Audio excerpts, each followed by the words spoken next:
Hi అండి, ఎలా ఉన్నారు? బాగున్నారా? ఈరోజు నేను ఈ వీడియోలోని రాజస్థాన్ పల్లెటూరులోని హౌసెస్ ఎలా ఉంటాయి అనేసి నేను చూపిస్తున్నానండి. ఇక్కడ ఆల్మోస్ట్ విలేజ్లోని హౌసెస్ అన్నీ కూడా ఇలా చేలల్లోనే కట్టుకుంటారండి.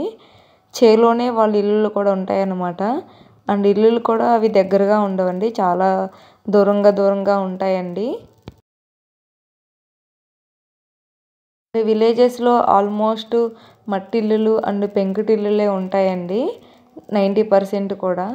మన సైడ్ లాగా ఇక్కడ విలేజెస్లోని హౌసెస్ అనేవి దగ్గరగా ఉండవండి, చాలా దూరంగా ఉంటాయి అన్నమాట. ఇక్కడ నేను అబ్జర్వ్ చేసిన దాని ప్రకారం అయితే డెవలప్మెంట్ అనేది చాలా జరగాలండి. ఇక్కడ పల్లెటూరులోని చాలా వెనకబడి ఉన్నారండి ఇక్కడ వాళ్ళైతే. ఇక్కడ వాళ్ళకి మినిమం ఎడ్యుకేషన్ కూడా లేదండి విలేజెస్లో వాళ్ళకైతే. ఆంటీ గారు అయితే ఇప్పుడు మొక్కజొన్న వాటిని అయితే క్లీన్ చేస్తున్నారంటండి.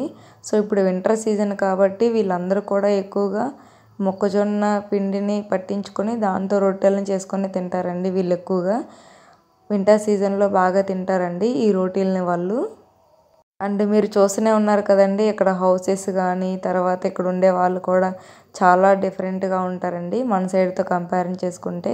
ఆల్మోస్ట్ అన్నిటిలోని మన విలేజెస్లోని వాళ్ళ ట్రెడిషన్ కూడా సిటీ వాళ్ళతో కంపేర్ చేసుకుంటే చాలా డిఫరెంట్గానే ఉంటుందండి వాళ్ళ డ్రెస్సింగ్ స్టైల్. ఇదంతా కూడా ఎటు సైడ్ చూసినా సరే చేలే ఉంటాయండి చుట్టూ కూడా. వీళ్ళు చేలక మధ్యలో ఇల్లు అయితే కట్టుకుంటారండి విలేజెస్లో. ఈ వీడియో కనుక మీకు నచ్చినట్లయితే లైక్ చేయండి.